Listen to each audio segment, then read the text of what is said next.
बोया पेड़ बबूल का तो आम कहाँ से होए। बात बहुत छोटी सी थी, किंतु अपने आप में गुड अर्थ लिए हुए थी। मेरा बेटा मानव उस समय 2 साल का था, जब मैं और मेरे पति समीर मुंबई घूमने गए थे। समुद्र के किनारे जूहू बीच पर हमें रेत पर नंगे पांव चलने में बहुत आनंद आता था, और नन्हा मानव रेत पर बने हमारे पैरों के निशानों पर अपने छोटे छोटे पांव रखकर चलने का प्रयास करता था। उस समय तो मुझे उसकी यह बाल सुलभ क्रीड़ा लगी थी, किंतु आज 25 वर्ष बाद नर्सिंग होम के कमरे में लेटी हुई मैं उस बात में छिपे अर्थ को समझ पाई थी। हफ्ते भर पहले पड़े सीवियर हार्ट अटैक की वजह से मैं जीवन और मौत के बीच संघर्ष करती रही थी।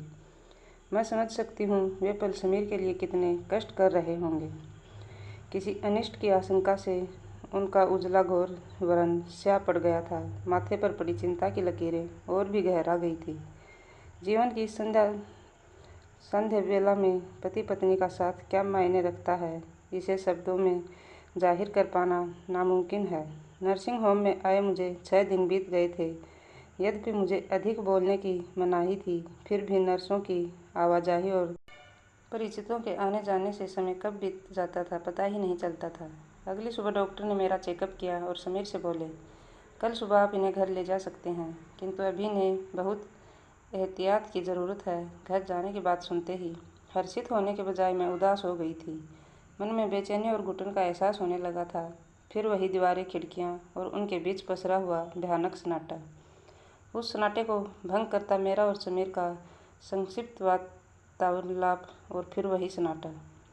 बेटी पायल का जब से विवाह हुआ और बेटा मानव नौकरी की वजह से दिल्ली गया, वक्त की रफ्तार मानव थम सी गई है। शुरू में एक आशा थी कि मानव का विवाह हो जाएगा तो सब ठीक हो जाएगा, किंतु सब ठीक हो जाएगा जैसे शब्द इंसान को झूठी तसल्ली देने के लिए ही बने हैं। सब कुछ ठीक होता कभी नहीं है। बस एक झूठी आशा, झूठी उम्मीद में इंसान जीता रहता है। मैं भी इस झूठी आशा में कितने ही वर्ष जीती रही। सोचती थी, जब तक समीर की नौकरी है, कभी बेटा बहू हमारे पास आ जाया करेंगे, कभी हम दोनों उनके पास चले जाया करेंगे, और समीर के रिटायरमेंट के बाद तो मानव अपने साथ हमें दिल्ली ले ही जाएगा। किंतु सोचा हुआ क्या कभी पूरा होता है। मानव के विवाह के बाद कुछ समय तक आने जाने का सिलसिला चला भी। पोते ध्रुव के जन्म के समय मैं 2 महीने तक दिल्ली में रही थी। समीर रिटायर हुए तो दिल्ली के चक्कर अधिक लगने लगे। बेटे बहू से अधिक पोते का मोह अपनी ओर खींचता था। वैसे भी मूलधन से ब्याज अधिक प्यारा होता है। ध्रुव की प्यारी मीठी मीठी बातों ने हमें फिर से हमारा बचपन लौटा दिया था। ध्रुव के साथ खेलना, उसके लिए खिलौने लाना, छोटे छोटे स्वेटर बनाना कितना आनंददायक था। सब कुछ लगता था ध्रुव के चारों तरफ ही हमारी दुनिया सिमट कर रह गई थी। किंतु जल्दी ही मुट्ठी में बंद रेत की तरह खुशियां हाथ से फिसल गई। जैसे जैसे मेरा और समीर का दिल्ली जाना बढ़ता गया, नेहा का हमारे ऊपर लूटता स्नेह कम होने लगा और उसकी जगह ले ली उपेक्षा ने। मुँह से उसने कभी कुछ नहीं कहा। ऐसी बातें शायद शब्दों की मोहताज होती भी नहीं, किंतु मुझे पता था कि उसके मन में क्या चल रहा था। भयभीत थी वह इस ख्याल से कि कहीं मैं और समीर उसके पास दिल्ली शिफ्ट न हो जाएं। ऐसा नहीं था कि मानव ने नेहा के इस बदलाव से पूरी तरह अनजान था, किंतु वह भी नेहा के व्यवहार की सुकता को नज़रअंदाज कर रहा था। मन ही मन शायद वह भी समझता था कि माँ बाप के उसके पास आकर रहने से उनकी स्वतंत्रता में बाधा पड़ेगी, उसकी जिम्मेदारियां बढ़ जाएंगी, जिससे उसका दाम्पत्य जीवन प्रभावित होगा। उसके और नेहा के बीच व्यर्थ ही कलह शुरू हो जाएगी, और ऐसा वह कदापि नहीं चाहता था। मैंने अपने बेटे मानव का विवाह कितने चाव से किया था। नेहा के ऊपर अपनी भरपूर ममता लुटाई थी, किंतु मैंने एक गहरी सांस ली। मन में तरह तरह के ख्याल आ रहे थे। शरीर में और भी शिथिलता महसूस हो रही थी। मन न जाने कैसा कैसा हो रहा था। माँ बाप इतने जतन से बच्चों को पालते हैं, और बच्चे क्या करते हैं? माँ बाप के लिए बुढ़ापे में उनका सहारा तक बनना नहीं चाहते, बोझ समझते हैं उन्हें। आक्रोश से मेरा मन भर उठा था। क्या यही संस्कार दिए थे मैंने मानव को? इस विचार ने जैसे ही मेरे मन को मथा, तभी मन के भीतर कहीं सनाक की आवाज़ हुई, और अतीत के आईने में मुझे अपना बदरंग चेहरा नजर आने लगा। अतीत के न जाने कितनी कटु स्मृतियाँ मेरे मन की कैद से छुटकारा पार कर जेहन में उभरने लगी। मेरा समीर से जिस समय विवाह हुआ वह आगरा में एक सरकारी दफ्तर में अकाउंटेंस अफसर थे। वह अपने माँ बाप के इकलौते लड़के थे। मेरी सास धार्मिक विचारों वाली सीधी सादी महिला थी। विवाह के बाद पहले दिन से ही उन्होंने माँ के समान मुझ पर अपना स्नेह लुटाया। मेरे नाज नखरे उठाने में भी उन्होंने कमी नहीं रखी। सारा दिन अपने कमरे में बैठकर मैं या तो साज श्रृंगार करती या फिर पत्रिकाएं पढ़ती रहती थी और वह अकेली घर का कामकाज निपटाती।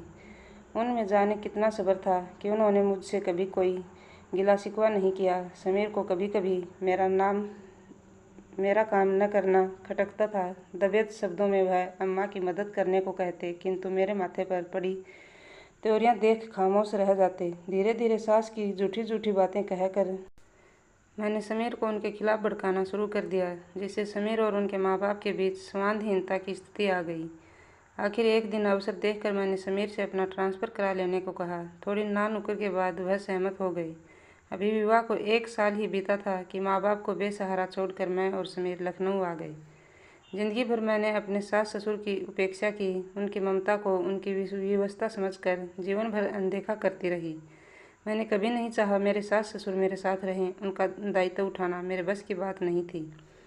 अपनी स्वतंत्रता, अपनी निजता मुझे अत्यधिक प्रिय थी। समीर पर मैंने सदैव अपना आधिपत्य चाहा। कभी नहीं सोचा बूढ़े माँ बाप के प्रति भी उनके कुछ कर्तव्य हैं। इस पीड़ा और उपेक्षा को झेलते झेलते मेरे सास ससुर कुछ साल पहले ही इस दुनिया से चले गए। वास्तव में इंसान बहुत ही स्वार्थी जीव है। दोहरे मापदंड होते हैं उनके जीवन में, अपने लिए कुछ और दूसरों के लिए कुछ और। अब जबकि मेरी उम्र बढ़ रही है, शरीर साथ छोड़ रहा है, मेरे विचार, मेरी प्राथमिकताएं बदल गई हैं। अब मैं हैरान होती हूँ आज की युवा पीढ़ी पर, उसकी छोटी सोच पर। वह क्यों नहीं समझती कि बुजुर्गों का साथ रहना उनके हित में है। आज के बच्चे अपने माँ बाप को अपने बुजुर्गों के साथ जैसा व्यवहार करते देखेंगे, वैसा ही व्यवहार वे भी बड़े होकर उनके साथ करेंगे।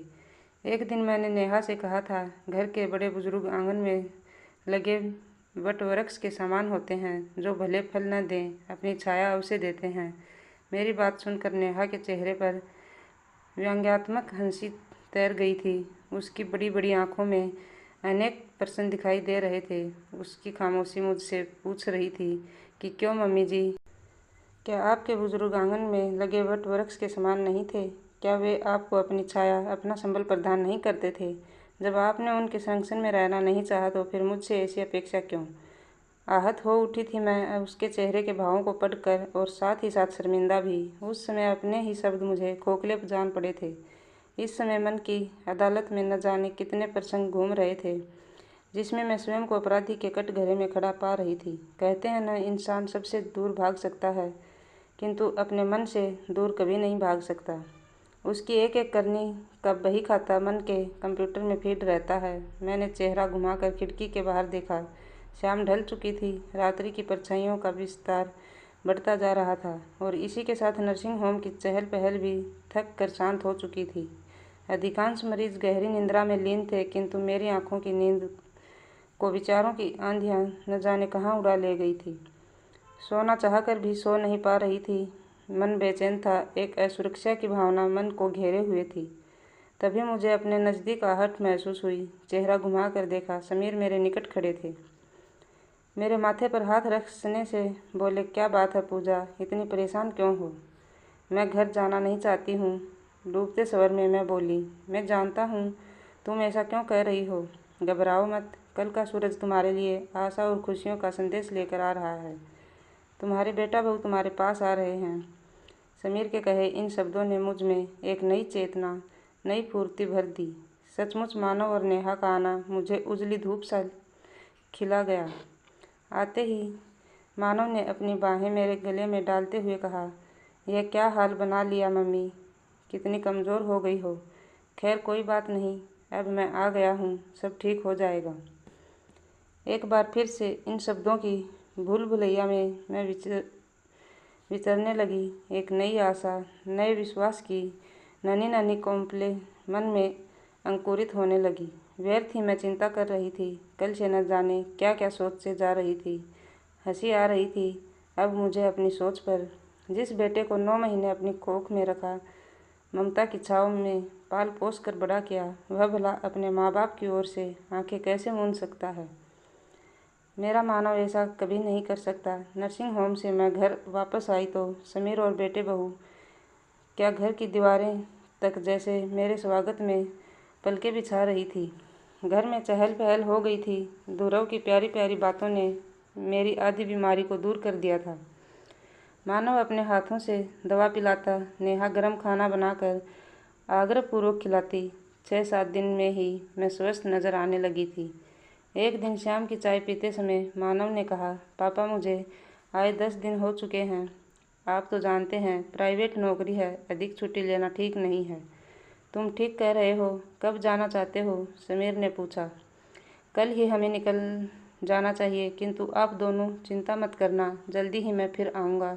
अपनी ओर से आश्वासन देकर मानव और नेहा अपने कमरे में चले गए। एक बार फिर से निराशा के बादल मेरे मन के आकाश पर छाने लगे। हताश स्वर में मैं समीर से बोली, जीवन की इस संध्या बेला में अकेलेपन की त्रासदी झेलना ही क्या हमारी नियति है? इन हाथ की लकीरों में क्या बच्चों का साथ नहीं लिखा है? पूजा, इतनी भावुकता दिखाना ठीक नहीं। जिंदगी की हकीकत को समझो। मानव की प्राइवेट नौकरी है, वह अधिक दिन यहाँ कैसे रुक सकता है? समीर ने मुझे समझाना चाहा। मेरी आंखों में आंसू आ गए। भरे कंठ से मैं बोली, यहाँ नहीं रुक सकता, किंतु हमें अपने साथ दिल्ली चलने को तो कह सकता है, या इसमें भी उसकी कोई व्यवस्था है? अपनी नौकरी, अपनी पत्नी, अपना बच्चा, बस यही उसकी दुनिया है। बूढ़े होते माँ बाप के प्रति उसका कोई कर्तव्य नहीं। पाल पोस कर क्या इसलिए बड़ा किया था कि एक दिन वह हमें यूँ बेसहारा छोड़कर चला जाएगा? शांत हो जाओ पूजा, समीर बोले। तुम्हारी सेहत के लिए क्रोध करना ठीक नहीं। ब्लड प्रेशर बढ़ जाएगा। मानव अभी उतना बड़ा नहीं है जितना तुम उसे समझ रही हो। हमने आज तक उसे कोई दायित्व सौंपा ही कहाँ है? पूजा, अक्सर हम अपनों से अपेक्षा रखते हैं कि हमारे बिना कुछ कहे ही वे हमारे मन की बात समझ जाएं। वही बोले जो हम उनसे सुनना चाहते हैं, और ऐसा न होने पर दुखी होते हैं। मानव पर क्रोध करने से बेहतर है तुम उससे अपने मन की बात कहो। देखना, यह सुनकर कि हम उसके साथ दिल्ली जाना चाहते हैं, वह बहुत प्रसन्न होगा। कुछ देर खामोश बैठी मैं समीर की बातों पर विचार करती रही और आखिर मानव से बात करने का मन बना बैठी। मैं उसकी माँ हूँ, मेरा उस पर अधिकार है। इस भावना ने मेरे फैसले को बदल दिया और कुछ समय के लिए नेहा की उपस्थिति से उपजा एक अदृश्य भय और संकोच मन से जाता रहा। मैं कुर्सी से उठी तभी दूसरे कमरे से पर्दे के पीछे से नेहा के पाँव नजर आए। मैं समझ गई, पर्दे के पीछे खड़ी वह हम दोनों की बातें सुन रही थी। मेरा निश्चय कुछ डगमगाया, किंतु अधिकार की बात याद आते ही पुनः कदमों में दृढ़ता आ गई। मानव के कमरे के बाहर नेहा के शब्द मेरे कानों में पड़े। मम्मी ने स्वयं तो जीवन भर आज़ाद पंछी बनकर ऐश की और मुझे अभी से दायित्वों के बंधन में बांधना चाहती है। नहीं मानव, मैं साथ नहीं रहूँगी। नेहा से मुझे कुछ ऐसी ही ना समझी की उम्मीद थी, अतः मैंने ऐसा दिखाया मानो कुछ सुना ही न हो। तभी मेरे कदमों की आहट सुनकर मानव ने मुड़कर देखा। बोला, अरे मम्मी, तुमने आने की तकलीफ़ क्यों की? मुझे बुला लिया होता। मानव बेटा, मैं तुमसे कुछ कहना चाहती हूँ। कहते कहते मैं हाँफने लगी।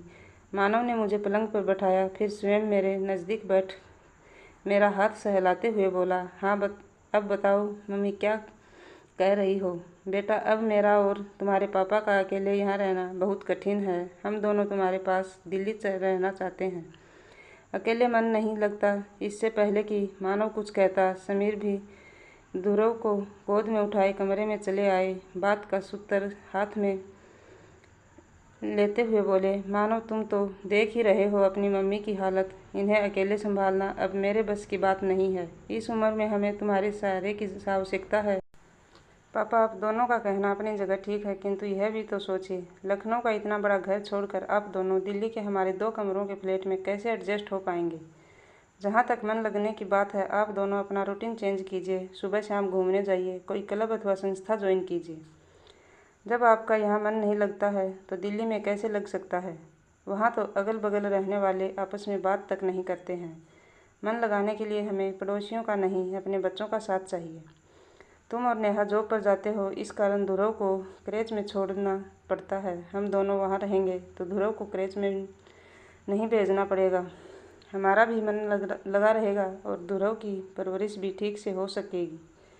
क्रेच में बच्चों को छोड़ना आजकल कोई समस्या नहीं है पापा, बल्कि क्रेच में दूसरे बच्चों का साथ पाकर बच्चा हर बात जल्दी सीख जाता है, जो घर में रह कर नहीं सीख पाता। इसका मतलब तुम नहीं चाहते कि हम दोनों तुम्हारे साथ दिल्ली में रहें? समीर कुछ उत्तेजित हो उठे थे। कैसी बातें करते हैं पापा, चाहता मैं भी हूँ कि हम लोग एक साथ रहें, किंतु प्रैक्टिकली यह संभव नहीं है। तभी नेहा बोल उठी, इससे बेहतर विकल्प यह होगा पापा कि हम लोग यहाँ आते रहें, बल्कि आप दोनों भी कुछ दिनों के लिए आइए, हमें अच्छा लगेगा। कुछ शब्द पर उसने विशेष जोर दिया था। उनकी बात पर का उत्तर दिए बिना मैं और समीर अपने कमरे में चले आए थे। शाम का अंधेरा गहराता जा रहा था, मेरे भीतर भी कुछ गहरा होता जा रहा था, कुछ टूट रहा था, बिखर रहा था। हताश सी मैं पलंग पर लेटकर छत को निहारने लगी। वर्तमान से छिटक कर मन अतीत के गलियारे में विचरने लगा था। आगरा में मेरे सास ससुर उन दिनों बीमार रहने लगे थे। समीर अक्सर बूढ़े माँ बाप को लेकर चिंतित हो उठते थे। रात के अंधेरे में अक्सर उन्हें फर जोर करते हुए जैसे शब्द याद आते। खून जोश मारता, बूढ़े माँ बाप को साथ रखने को जी चाहता, किंतु सुबह होते होते भावुकता व्यवहारिता में बदल जाती। काम की व्यवस्था और मेरी इच्छा को सर्वोपरि मानते हुए वह जल्दी ही माँ बाप को साथ रखने की बात भूल जाते। एक बार मैं और समीर दिवाली पर आगरा गए थे। उस समय मेरी सास ने कहा था, समीर बेटे, मेरी और तुम्हारे बाबूजी की तबीयत अब ठीक नहीं रहती। अकेले पड़े पड़े दिल घबराता है, काम भी नहीं होता। यह मकान बेचकर तुम्हारे साथ लखनऊ रहना चाहते हैं। इससे पहले कि समीर कुछ कहें, मैं उपेक्षापूर्ण स्वर में बोल उठी थी, अम्मा, मकान बेचने की भला क्या ज़रूरत है? आपकी लखनऊ आने की इच्छा है तो कुछ दिनों के लिए आ जाइए। कुछ शब्द पर मैंने भी विशेष जोर दिया था। इस बात से अम्मा और बाबूजी बेहद आहत हो उठे थे। उनके चेहरे पर न जाने कहाँ की वेदना और लाचारी समेट आई थी। फिर कभी उन्होंने लखनऊ रहने की बात नहीं उठाई थी। काश वक्त रहते अम्मा की आंखों के सोनेपन में मुझे अपना भविष्य दिखाई दे जाता, तो क्या इतिहास स्वयं को दोहरा रहा है? जैसा मैंने किया वही मेरे साथ भी। मन में एक हुक सी उठी। तभी एक दीर्घ निश्वास लेकर समीर बोले, मैं सोच भी नहीं सकता था पूजा कि हमारा मानव इतना व्यावहारिक हो सकता है। किस खूबसूरती से उसने अपने फर्ज, अपने दायित्व, यहाँ तक कि अपने माँ बाप से भी किनारा कर लिया। इसमें उसका कोई दोष नहीं है समीर। सच पूछो तो मैंने उसे ऐसे संस्कार ही कहाँ दिए जो वह अपने माँ बाप के प्रति अपने कर्तव्य का निर्वाह करे, उनकी सेवा करे। मैंने हमेशा मानव से यही कहा कि माँ बाप की सेवा से बड़ा कोई धर्म नहीं है। इस बात को मैं भूल गई कि बच्चों के ऊपर माँ बाप के उपदेशों का नहीं, बल्कि उनके कार्यों का प्रभाव पड़ता है। चुप हो जाओ पूजा, तुम्हारी तबीयत खराब हो जाएगी। नहीं, आज मुझे कह लेने दो समीर। मानव और नेहा तो फिर भी अच्छे हैं, बीमारी में ही सही, कम से कम इन दिनों मेरा ख्याल तो रखा।